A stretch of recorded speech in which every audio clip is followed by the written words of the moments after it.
Today I am here at our uptown greenhouse where we're growing this year's poinsettia.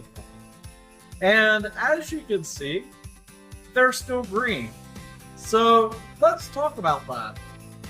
So right now the poinsettias are still green. It's not until later on that their upper leaves will start to change color. So on a poinsettia, the coloration that you see isn't really a bloom.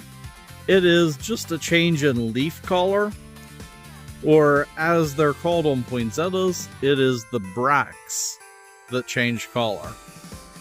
And it's dependent on day length. So this time of year, you might have noticed outside that the days are getting shorter, and that's what tells the poinsettia that it's time for it to change. The color change isn't unlike leaves changing color in the fall. In fact, the red pigment is already here in these leaves. If I lift up the leaves, you can see that the stems are red.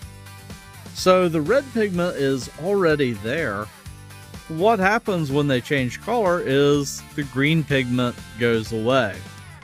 So what happens if you don't have red pigment? So if you don't have red pigment and this green pigment goes away, you end up with white poinsettia leaves. And you can actually see the center vein here already has kind of a white tone to it. So that's how we end up with the white color in the leaves. And if you have a little bit of red pigment, you might end up with a pink colored leaf. Or depending on how the pigment leaves the leaves, well, that's fun to say, you might end up with a marbled leaf. So spotted, white, and red. And that's how you get the variations in poinsettia leaf colors. Now we're growing a ton of poinsettias here. The bulk of these will be red. That's by far the most popular color. But we do grow a bunch of different varieties and a bunch of different color patterns. So when you head out to the store to pick out your poinsettia, check out some of the different varieties available.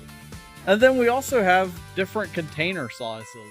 So over on this side, we have an entire sea of 6-inch pots. So these are a little bit smaller poinsettias. And then over on this side, we have 8-inch and 10-inch pots. And then also these giant containers going down the aisles here. And these containers, most of them are going to be red, but we also have some that are a mixture. And that's a quick look at the progress of our poinsettia crop. Of course, I'll check back in with it as it starts to change color this fall.